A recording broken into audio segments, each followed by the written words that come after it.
अपने उत्तर में स्वीकार ही नहीं किया, औचित्य ठहराया, जस्टिफाई किया। मैं यही कह रही हूं आपसे, मैं यही कह रही हूं,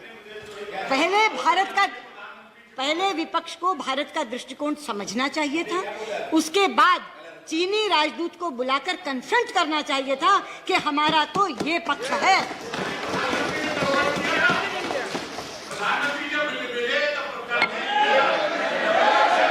प्रधानमंत्री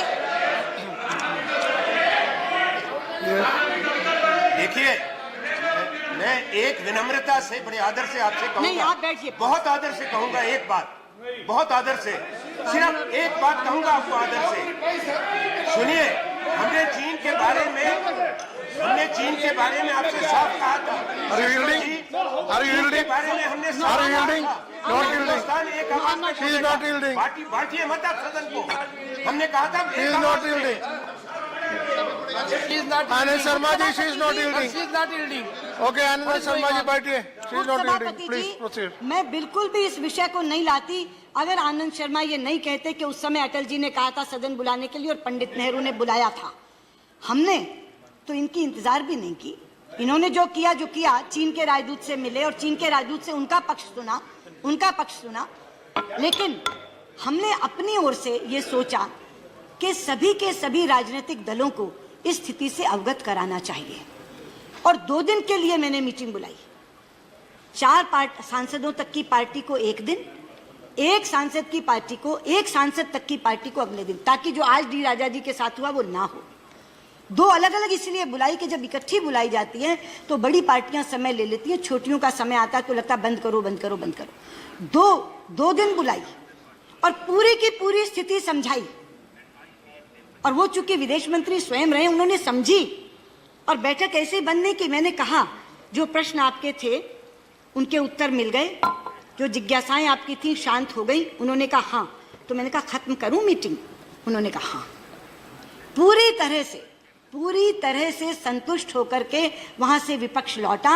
और मैं बहुत ही ज्यादा शुक्रगुजार हूं विपक्ष की कि जो सरकार की सोच थी कि इस तरह की चीजें डिप्लोमेटिक चैनल से तय होनी चाहिए, और मैं ये कहती हूं कि धैर्य और संयम, और उसमें भी भाषा संयम बेहद जरूरी होता है इस तरह की चीजों को सुलझाने के लिए।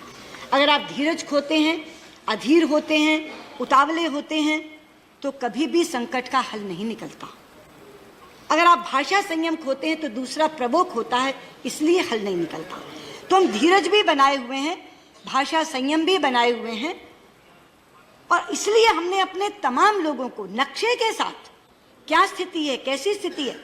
मैं अंत में, क्योंकि चाइना पर जो स्टैंड उन्होंने कहा कि क्या है, वो आपको मालूम है, विदेश मंत्री आप रहे हैं, कि अपने यहाँ ये प्रथा है कि हम जो स्टैंड्स हैं उनको लिखकर पढ़ते हैं ताकि कॉमा फुल स्टॉप की भी गलती ना हो जाए। तो मैं अंत में सबसे ज़्यादा वही लूँगी, पहले मैं बाकी चीज़ों का जवाब दे दूँ, लेकिन जो हमारा स्टैंड है उसको मैं पूरे का पूरा पढ़कर जो भारत सरकार का स्टैंड है बताऊँगी, ताकि उसमें किसी भी तरह का ये गुंजाइश ही ना बचे कि आप उसका कोई और अर्थ निकाल सकें। आपने तो ये कहा था, आपने तो ये कहा था, तो इसीलिए उसको मैं बिल्कुल अंत में लूँगी। लेकिन मैंने ये कहा कि हमने अपनी ओर से पहल की और सबको ये बात बताई कि चाइना और भूटान के बीच में और सिक्किम के बॉर्डर पे ये जो स्टैंड ऑफ है वो क्यों है और उसमें हमारा क्या मत है। और मैंने कहा कि मैं शुक्रगुजार हूँ कि सब लोग इससे सहमत हुए। शरद पवार जी और मुलायम सिंह यादव, 2 पूर्व रक्षा मंत्री उसमें थे बैठक में, और उन्होंने भी ये कहा, बल्कि शरद पवार जी ने तो अपना एक उदाहरण देते हुए कहा कि मेरे समय में ये ऐसी स्थिति हुई थी, लेकिन हम लोगों ने पेशेंस रखी थी, आप भी धीरज मत खोइए। हमने कहा हम बिल्कुल धीरज नहीं खोएंगे, हम बिल्कुल भाषा संयम बना करके रखेंगे ताकि इसका हल निकले। अब रामगोपाल यादव जी से मैं कहना चाहूँगी, आपने कहा युद्ध की तैयारी रखो। रामगोपाल जी, युद्ध की तैयारी तो होती है तभी तो सेना होती है, वरना कोई देश सेना क्यों रखे। लेकिन एक चीज़ मैं आपको बता दूँ, किसी भी समस्या का समाधान युद्ध से नहीं निकलता, युद्ध के बाद भी संवाद करना पड़ता है तब निकलता है। युद्ध अपने आप में समाधान नहीं देता, जीते हारे लोग भी टेबल पर बैठते हैं तब समाधान निकलता है। तो बुद्धिमत्ता का तकाजा यह है कि युद्ध बिना किए संवाद कर लो और उससे रास्ता निकाल लो, तो वो कहीं ज्यादा बेहतर है। से यहाँ तक युद्ध की तैयारी का सवाल है, सेना है यहाँ और वो सेना होती है युद्ध के लिए, लेकिन युद्ध से समाधान नहीं निकलता।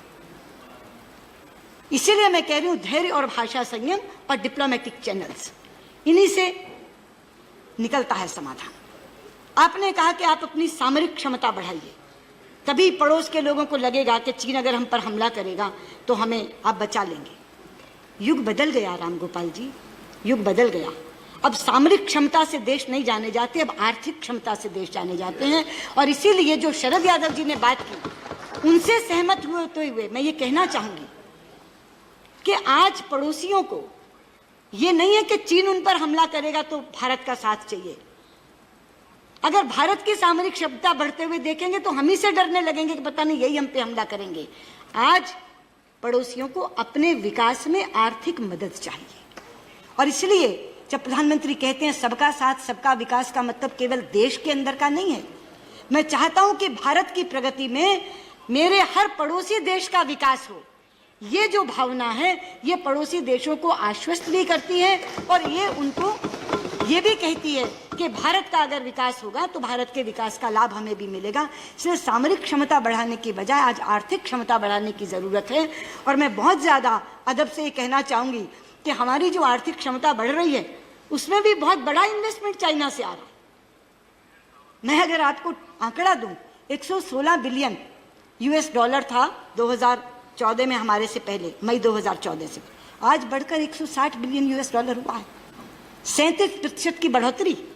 तो जो बात सतीश मिश्रा कह रहे थे ना, नहीं है अभी इस समय, उन्होंने ये कहा था कि आप पूरे बायलैटरल रिलेशंस पर बात करो, उनका यहाँ पे बहुत ज्यादा रिस्क है, स्टेक है, इतने ज्यादा कॉन्टेक्ट उन्होंने लिए हुए हैं। वो सही कह रहे थे और अगर वो होते तो मैं उनको बताती, पर आपके माध्यम से बात उन तक भी पहुंची और सदन तक भी।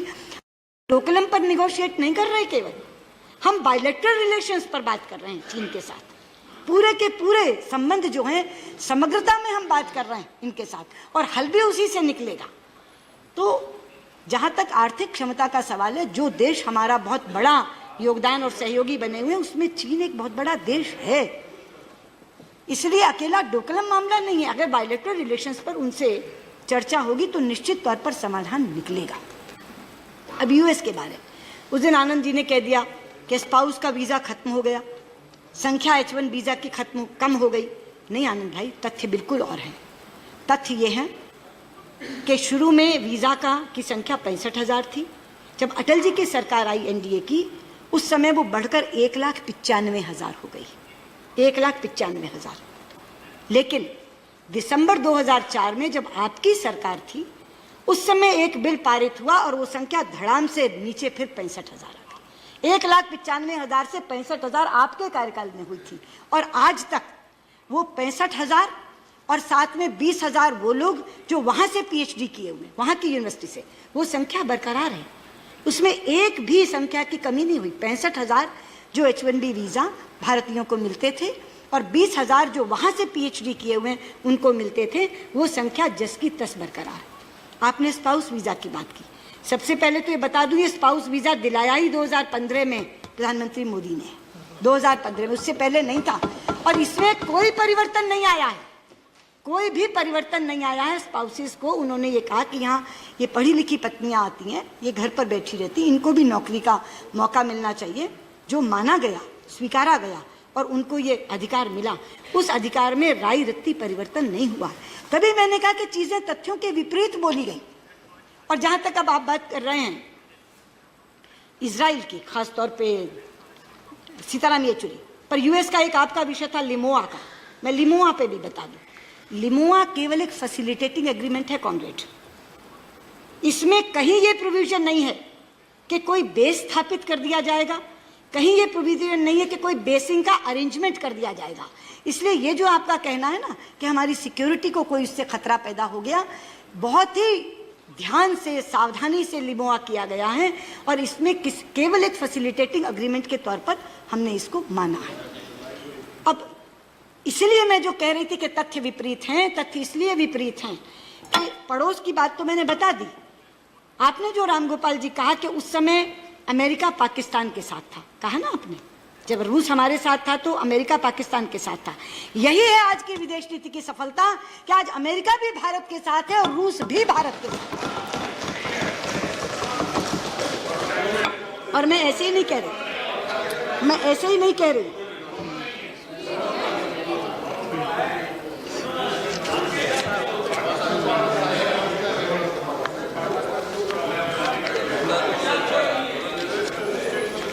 मैं ऐसे नहीं बोली, मैंने कहा ना मैं तथ्यों के साथ बोलूंगी। ये 23 जून 2017 अभी डिफेंस मिनिस्टर रशिया क्या कह रहे हैं, आपने कहा ना डिफेंस मैकेनिज्म बना लिया, पाकिस्तान के साथ बना लिया सीताराम येचुरी ने, और रामगोपाल यादव जी कह रहे थे, मैं बताऊं, कोच कर रही हूं उनको, we are determined to go ahead with building up cooperation in order to enhance to combat readiness of both countries forces and to exchange experience in various defense related matters।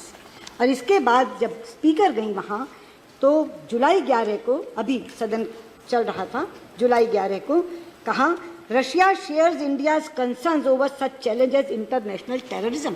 वो पाकिस्तान का साथ देगा जो हमारा कंसर्न इंटरनेशनल टेररिज्म पे share कर रहा है, जो कॉम्बैटिंग हमारी आर्म्ड फोर्सेस को और ज्यादा मजबूत और दुरुस्त बनाना चाहता है, वो देश उनका साथ देगा। ये हमारी सफलता है कि उस समय अमेरिका पाकिस्तान के साथ था, रूस हमारे साथ था, लेकिन आज भारत की विदेश नीति में अमेरिका भी हमारे साथ है और रूस भी हमारे साथ। अगली बात कॉमरेड येचुरी ने कही इजराइल की, कह ही नहीं सकता। दूसरी बात मैं कहती हूँ, इजराइल के बारे में नेम की पूरी हिस्ट्री रामगोपाल जी ने दी, सीताराम येचुरी ने भी कहा, आनंद शर्मा पहले एक बार फिलिस्तीन पे बोल चुके हैं, दोबारा उन्होंने उठाया इस विषय को। मैं खड़े होकर पूरी दृढ़ता से कहना चाहती हूँ सभापति जी, इजराइल हमारा मित्र जरूर है, लेकिन पैलेस्टीनियन के कॉज को हम कभी लेट डाउन नहीं करेंगे, ये हमारा संकल्प है।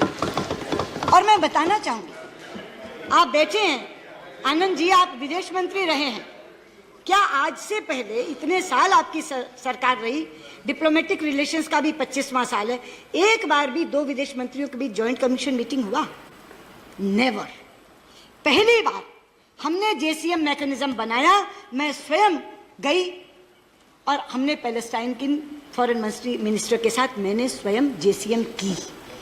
और जब मैं गई तो पहले पैलेस्टाइन गई, फिर इजराइल गई। हमारे राष्ट्रपति गए, पहले पैलेस्टाइन गए, फिर इजराइल गए। हमारे प्रधानमंत्री गए तो उनसे 2 महीने पहले पैलेस्टाइन के प्रेसिडेंट यहाँ आए, उन्होंने उनको रिसीव किया। और वो केवल इजराइल क्यों गए? क्योंकि उनकी ये साधारण यात्रा नहीं थी। इजराइल की डिप्लोमेटिक रिलेशंस का 25वां साल था। वो डिप्लोमेटिक रिलेशंस आप ही की सरकार के समय, नरसिम्हा राव जी के समय स्थापित हुए थे। उसकी 25वीं सालगिरह मनाने के लिए वो गए।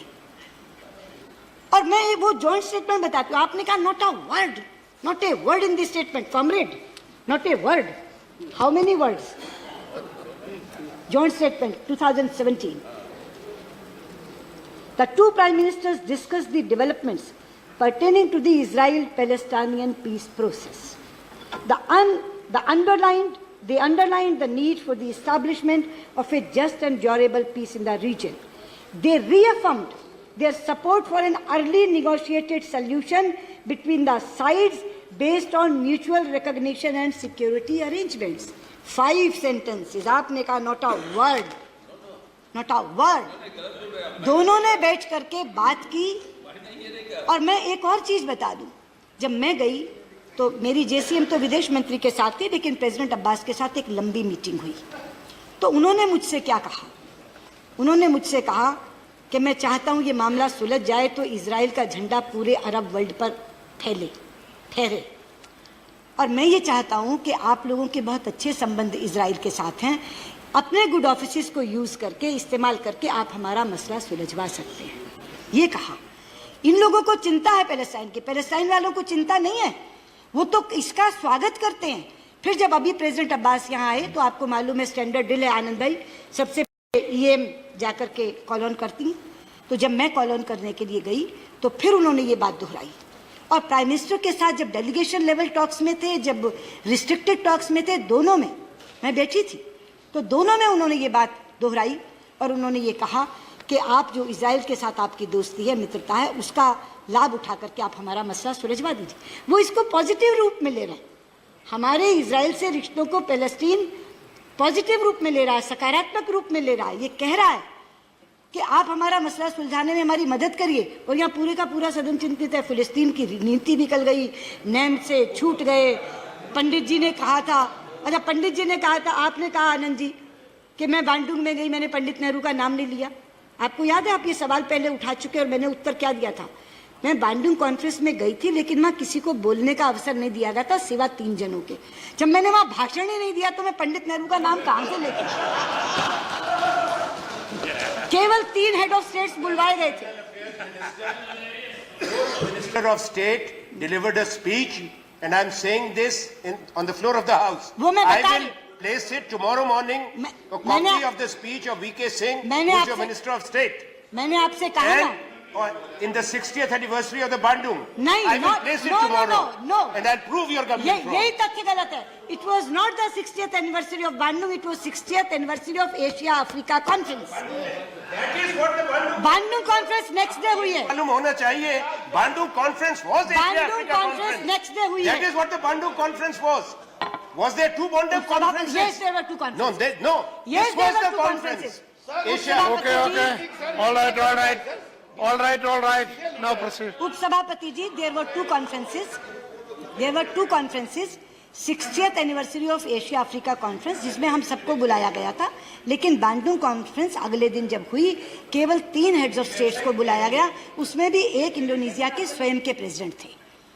तो वो जो कह रहे हैं कि वो बांडुंग के संस्थापक है, मुझे बहुत अच्छा लगा कि वहाँ प्रधानमंत्री नेहरू की फोटो थी, सब जगह इकट्ठी होर्डिंग्स थी, मेरा माथा गर्व से ऊंचा हुआ। लेकिन वहां चूंकि बोलने का मौका नहीं मिला, इसलिए मैं पंडित नेहरू का नाम ले ही नहीं सकती थी। ये मैंने आपसे बात की। वो इंडो, मैं कह रही हूँ, मैं बोल रही हूँ 2 कॉन्फ्रेंसेस थी। हाँ, तो एशिया अफ्रीका कॉन्फ्रेंस में वो बांडुंग की बात कर रहे हैं। आप समझ क्यों नहीं रहे?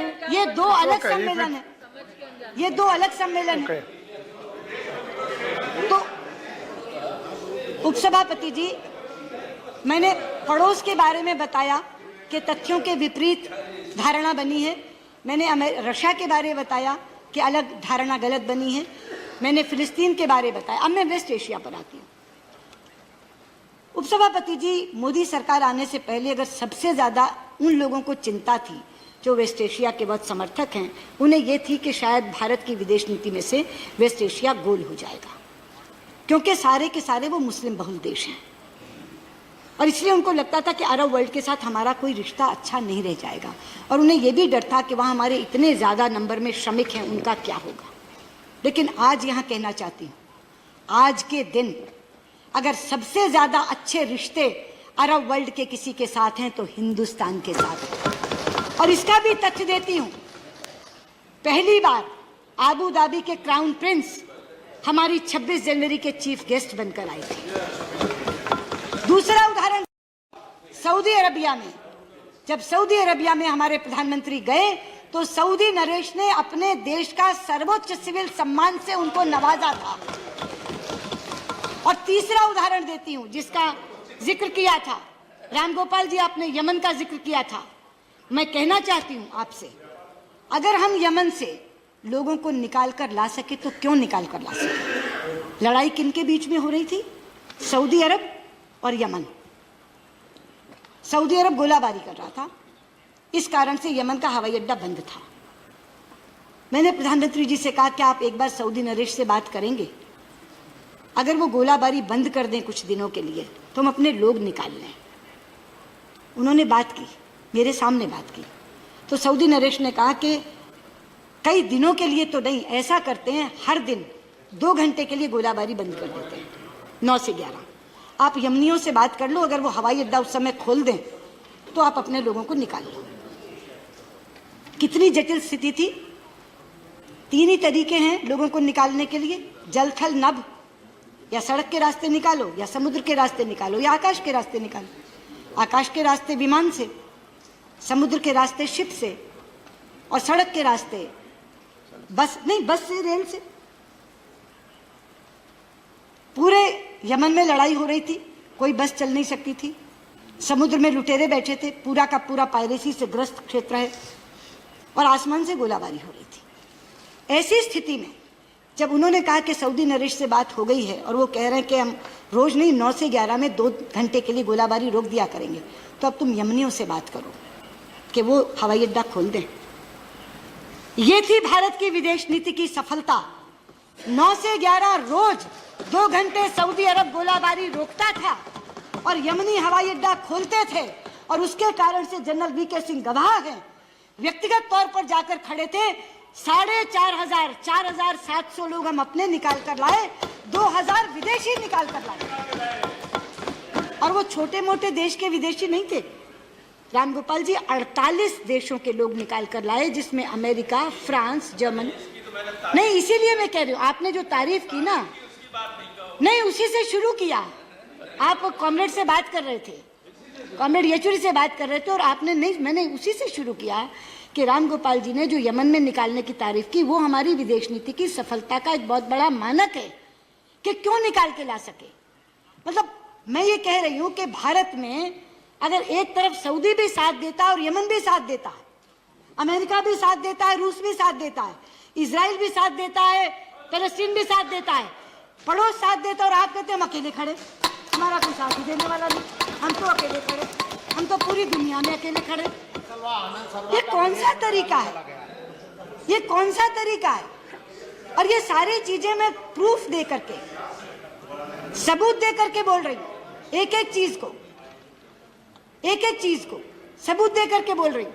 इसलिए मैं आपसे कहना चाहती हूँ कि जिस विदेश नीति की इतनी ज्यादा प्रशंसा की जानी चाहिए, कि विश्व में इतने तरह के शंकाएं, इतनी तरह की चुनौतियां जिस समय हैं, उस समय जर्मनी भी हमारा दोस्त है, फ्रांस भी हमारा दोस्त है, ब्रेक्सिट के बावजूद EU भी हमारा दोस्त है, ब्रिटेन भी हमारा दोस्त है, पड़ोस के लोगों के लिए मैंने पहले ही बता दिया, अमेरिका भी हमारा दोस्त है, US भी हमारा दोस्त, और रूस भी हमारा दोस्त है।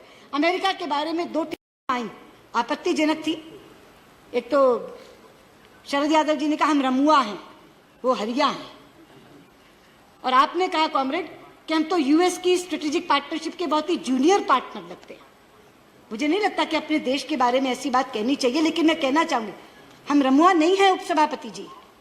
वहां से सवाल आया क्लाइमेट चेंज का, जिस समय प्रेसिडेंट ट्रंप ने यह कहा कि billions and billions and billions of dollars के लिए भारत ने पेरिस समझौता कर दिया, 1 घंटे के भीतर प्रधानमंत्री मोदी का बयान आया कि हम किसी के पैसे के मोहताज नहीं हैं, कोई रहे इसमें या ना रहे, हम इस कारण जलवायु परिवर्तन में रहेंगे कि हमारी प्रतिबद्धता आज की नहीं है, 5000 सालों की प्रतिबद्धता है। 5000 सालों की प्रतिबद्धता के कारण हम है, कोई रहे या ना रहे, भारत रहेगा। तब अगर US हमारे बारे में ये बोलता है तो हम में ये दम है, मोदी में ये मादा है कि वहीं खड़ा होकर के वो प्रेसिडेंट ट्रंप को चुनौती दे सकता है। इसलिए राजीव शुक्ला बोलते वो ऐसे बोलते, अरे वो ऐसे बोलते ये याद है, मोदी ने कहा ये याद नहीं है। ये बोला ना आपने कि ट्रंप ने ये कहा, अगर राष्ट्रपति ट्रंप ने ये तो संसदीय मर्यादा है कि रहो अगर बोले हो तो, लेकिन उसका पालन कौन करता है? आप बता दीजिएगा आनंद जी उनको कि उन्होंने ये कहा था कि राष्ट्रपति ट्रंप ये बोले। अरे भाई, राष्ट्रपति ट्रंप जो बोले वही याद क्यों है एक कान में, मोदी जो बोले वो याद रखो ना। वो चुनाव की सभा कराते हैं।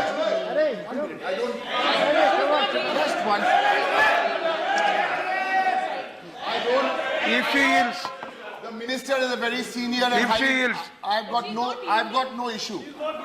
Sir, I just want to make a clarification. if she yields, if she yields sir only, मैं आपसे यही कह रही हूँ, I was only making a clarification. if she yields, There was a discussion here on the Bandung conference. she has to. We have Wi-Fi in the Rajya No, Sabha. she has to yield. The text of the Bandung conference is here. it's not Bandung, it is Asia Africa conference. Sir, I'm again and Bandung again is saying- No. What I'm Anand again and Sharma again ji saying- was saying, Derek. the text of the conference is here. There is no mention of Pandit Nehru. That's all. I'm telling you. Okay. That she admitted. No, next She also said that. in 2 days. No, not No mention. Bandung was in Bandung. ये दो Okay. सम्मेलन थे Derek जी, और दोनों अलग अलग जगह थे। जो बैंडुंग कॉन्फ्रेंस थी वो बैंडुंग में ही थी। बैंडुंग में हम नहीं गए, मतलब हम गए, हमें बोलने का okay. वहाँ मौका नहीं था। बहुत हो गया आप सुषमा बार बार जी। एक ही चीज को कह जा रहे हैं, Minister, 10 बार स्पष्टीकरण दे No. Minister, you need not react. You reply. Asia Africa conference. You need not react to everything. You only reply. She is not yielding. She is not yielding. Yeah. उपसभापति जी, She is Yeah. not yielding. मैंने कम से कम 10 बार इसका स्पष्टीकरण दिया है। ये 2 अलग conferences थी, 2 अलग स्थानों पर थी, 2 अलग दिनों में थी। Okay. बांडुंग कॉन्फ्रेंस अगले दिन थी, बांडुंग में थी। उस कॉन्फ्रेंस में हमें बोलने का अवसर नहीं था। जो Okay, that's very और clear. जो एशिया अफ्रीका कॉन्फ्रेंस थी वो एक दिन पहले थी और अलग शहर में थी। Yeah. यानी 2 कॉन्फ्रेंसेस, दोनों कॉन्फ्रेंसेस 2 दिन में, दोनों कॉन्फ्रेंसेस 2 अलग स्थानों पे, दोनों के नाम अलग। बांडुंग कॉन्फ्रेंस में हम लोग बुलाए गए थे बोलने के लिए, केवल 3 लोगों को समय मिला। बार बार उसी चीज को उठाया जा ठीक रहा है, you said it many times. That's okay. Proceed. Sir ठीक All right, you proceed. वो संतुष्ट हो गए, अच्छी बात है। नहीं, मैं यही कह रही थी कि भारत की विदेश नीति इस समय इतनी ज्यादा ऊंची है और इतनी ज्यादा अच्छी है कि पूरे विश्व के लोग और विश्व के पटल पर, ये कहते हैं विदेश यात्रा में जाते हैं, विश्व के पटल पर जब प्रधानमंत्री जाते हैं तो आज वो ग्लोबल एजेंडा शेप करने वाले प्रधानमंत्री बन गए हैं। G20 में जाते हैं, काले धन की बात करते हैं, दोबारा G20 में जाते हैं, टेररिज्म की बात करते हैं, इंटरनेशनल सोलर अलायंस बनाते हैं अगर पेरिस में जाते हैं तो, जब SDGs तय होते हैं, सस्टेनेबल डेवलपमेंट गोल्स, उसमें पॉवर्टी एलिविएशन डलवाते हैं।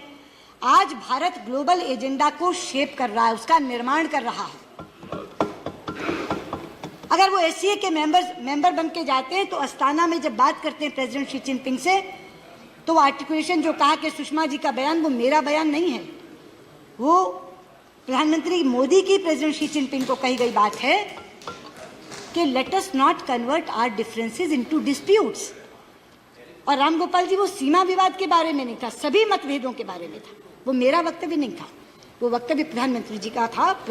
और वक्तव्य भी नहीं था जब उन्होंने अस्ताना में बात की, तब उन्हें कहा कि मतभेद होते हैं देशों के बीच में, हमारा भी बाउंड्री डिस्प्यूट भी है, बाकी मतभेद है, NSG पे मतभेद उभरा हुआ है, लिस्टिंग ऑफ मसूद अजहर पे उभरा हुआ है, CPEC पे उभरा हुआ है, लेकिन हम अपने मतभेदों को विवादों तक ना बढ़ने दें, विवादों में ना बदलने दें, ये उनकी बात है। लेकिन मैं हैरान थी, CPEC, मुझे राजीव शुक्ला खड़े होकर के कह रहे हैं कि हम OBOR कॉन्फ्रेंस में क्यों नहीं गए और हम CPEC का हिस्सा क्यों नहीं बन रहे। नेपाल बन गया, बांग्लादेश बन गया। उपसभापति जी, CPEC कहां से जा रहा है इसकी खबर है उन्हें? रात और दिन हम कहते हैं कि POK हमारा अभिन्न अंग है, POK is an integral part of India, पूरे का पूरा कश्मीर हमारा है। CPEC POK के 400 किलोमीटर में से निकल रहा है। ये हमारी सॉवरेनिटी का, आपने कहा, आप ही की पार्टी के है ना राजीव शुक्ला, आपके सामने कहा ना, आपके सामने कहा ना कि हम OBOR में क्यों नहीं गए, हम CPEC हम मान क्यों नहीं लेते। अरे हम मान क्यों नहीं लेते? ये टेरिटोरियल इंटेग्रिटी का मामला है, ये हमारी सॉवरेनिटी का मामला है, और आप चाहते कि हम OBOR में चले जाएं? क्या कहें कि POK हमारा हिस्सा नहीं रहा, आप कनेक्टिविटी के नाम पे वहां सड़क बना लीजिए। ये तो यहां कहा गया है। मैं कह रही हूं कि चीन के प्रति की जो बातचीत है उसमें चीनी राजदूत से तो पूछेंगे डोकलम, और यहां खड़े होकर सदन में कहेंगे CPEC को जाते क्यों नहीं, यानी दे दें 400 किलोमीटर, बनाए चीन सड़क। ये कौन सी नीति है? अरे भाई, प्रमुख विपक्षी दलों, जिम्मेदारी की तरह बात करो। और आपने,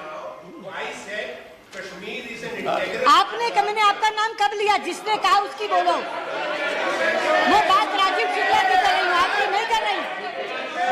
Half of the party, that was his individual opinion. That was his individual opinion. भाईजान, आप भी यहीं बैठे थे। Are you yielding?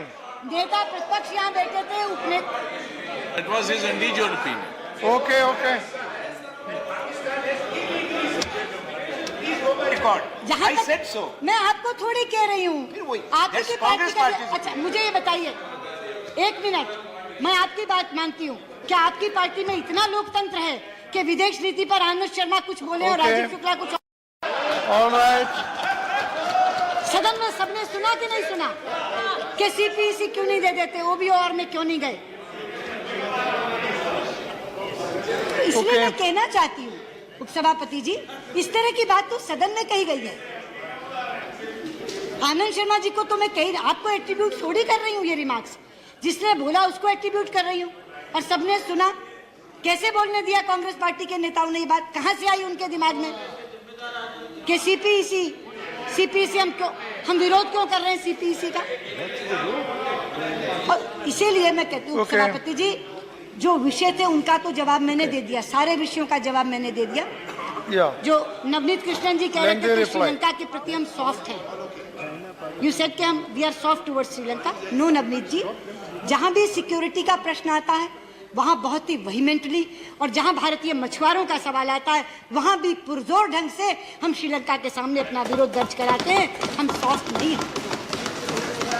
लेकिन एक बात और कह करके खत्म करना चाहूंगी कि हमारे कुछ साथियों को झगड़ा लगाने की आदत है। आनंद शर्मा ने थोड़ी सी चिंगारी डाली, शरद यादव ने आगे बढ़ाई, कॉमरेड सीताराम येचुरी ने आगे और ज्यादा आग लगा दी, बाद में राजीव शुक्ला उसमें आ गए, और उसके बाद आ गए बाजवाजी। सबने एक बात, आपका उपयोग नहीं हो रहा, पीएमओ नीति चलाता, वो नीति बनाता। पहले तो आपने मुझे कहा आप साथ क्यों नहीं जाती? प्रधानमंत्री जी मैं आपसे पूछना चाहती हूँ, लेकिन नहीं ले जाते, यही कहा ना। ऐसा मैं डॉक्टर साहब से पूछना चाहती हूँ, डॉक्टर मनमोहन सिंह, डॉक्टर मनमोहन सिंह, मैं आपसे पूछना चाहती हूँ, आप पूर्व प्रधानमंत्री हैं, आप कितनी बार सलमान खुर्शीद को अपने साथ ले गए? कितनी बार एसएम कृष्णा को अपने साथ ले गए? कौन से प्रोटोकॉल के तहत विदेश मंत्री हर बार प्रधानमंत्री के साथ जाता है? प्रोटोकॉल ये है आनंद जी, आप तो जानते हैं, जिन मल्टीलैटरल में विदेश मंत्रियों का स्पेसिफिक रोल होता है, जैसे सार्क में स्पेसिफिक रोल है हमारा, तो हमेशा विदेश मंत्री जाते हैं। वरना विदेश मंत्री अपनी अलग यात्रा करते हैं, प्रधानमंत्री अलग यात्रा करते हैं, तभी पूरा का पूरा संसार पूरा हो पाता है। और जब मैं यात्रा करती हूँ तो मैं केवल विदेश मंत्री से मिलकर नहीं चली आती। आज भारत का वो बुलंदी आ गई है कि वहाँ के राष्ट्रपति, वहाँ के प्रधानमंत्री दोनों मुझे मीटिंग्स देते हैं और उनसे मिलने के बाद में आती हैं। और मैं एक बात और कह दूँ, ये जो कहा जाता है ना, और ये जो कहा जाता है ना कि पीएम, ये जो कहा जाता है कि पीएम नीति चला रहे हैं, आप तो स्वयं साक्षी हैं इसके। मेरे से पूर्व वाले सरकार नहीं, आपसे भी मिलते थे, मैंने ये कब कहा नहीं मिलते थे। मेरे से पूर्व के विदेश मंत्री पता नहीं कैसा भाग्य लेकर आए थे, क्योंकि उस समय तो ना नीति एमईए ड्रिवन थी ना ईएम ड्रिवन थी, उस समय तो नीति पीएमओ ड्रिवन थी, नॉट पीएम, पीएमओ ड्रिवन थी। लेकिन मैं सौभाग्यशाली हूं कि मुझे एक ऐसे प्रधानमंत्री का नेतृत्व मिला है जहां एमईए पूरे का पूरा सहायक का रोल करता है, और हर नीति तय करते समय प्रधानमंत्री मुझसे विचार विमर्श करते हैं। डंके की चोट पर सदन में कहना चाहूंगी। अब मैंने कहा था कि मैं अंत में जो चीन का मामला है उस पर हमारा क्या स्टैंड है वो मैं यहाँ पढ़ना चाहूंगी, तो वो मैं पढ़ दूं, उतनी अनुमति मुझे दे दीजिए।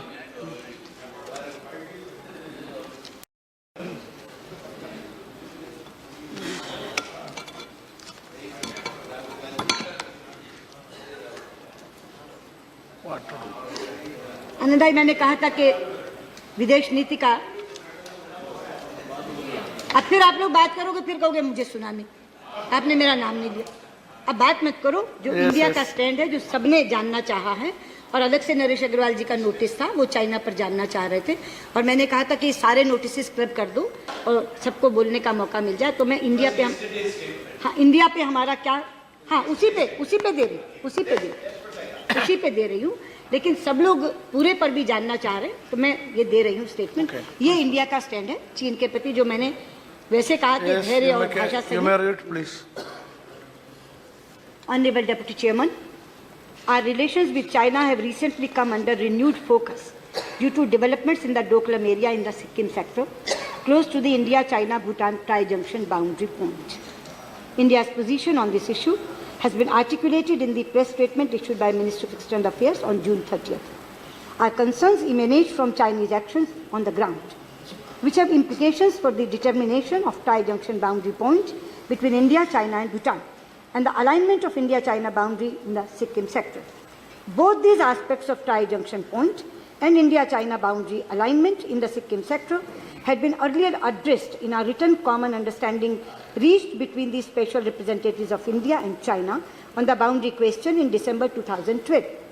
Point 13 of the Common Understanding states that, on quote, the tri-junction boundary points between India, China and third countries will be finalized in consultation with the concerned countries. Since 2012, we have not held any discussions on the tri-junction with Bhutan. The Chinese action in the Doklam area is therefore of concern. With regard to the boundary in Sikkim sector, there are still steps to be covered before the boundary is finalized. This understanding has been reflected in the Common Understanding of December 2012 in point number 12, which states that, I quote, there is mutual agreement on the basis of the alignment of the India-China boundary on the basis of, I'm underlining, there is mutual agreement on the basis of the alignment of the India-China boundary in the Sikkim sector as provided by the Convention between China and Great Britain relating to Tibet and Sikkim signed in 1890. Then, during the 8th Special Representative meeting in June 2006, the Chinese side had in fact handed over a non-paper for separate agreement on the boundary in Sikkim sector. The non-paper had proposed that both sides, I am again quoting, that both sides may, based on the above mentioned historical treaty, that is 1890 Convention, verify and determine the specific alignment of the Sikkim sector and produce a common record. On this basis, as an initial result of the boundary settlement, both sides may negotiate and sign an agreement on the boundary alignment in the Sikkim sector to replace the historical treaty. Subsequently, in special representatives meetings, the Chinese side has made the proposal for finalizing the boundary in Sikkim sector, terming it as an early harvest of the SR process.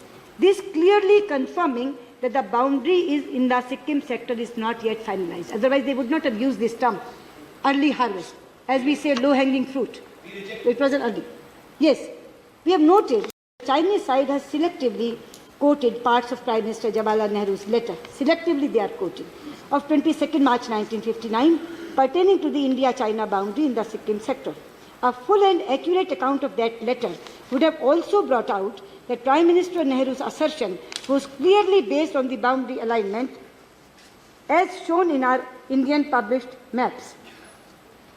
The Chinese side in their recent document published on the website of their foreign ministry have expressed commitment to maintaining peace and tranquility in the India-China border areas.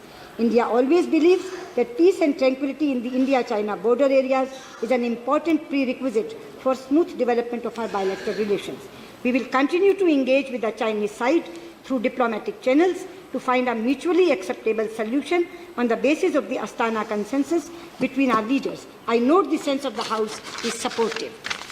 In this regard, in keeping with the unique and traditional friendship with Bhutan, we will also continue to maintain close consultation and coordination with the Royal Government of Bhutan. Thank you. Okay, thank you very much. Now, message from Lok Sabha. Message from Lok Sabha Secretary General. Message from Lok Sabha Secretary General.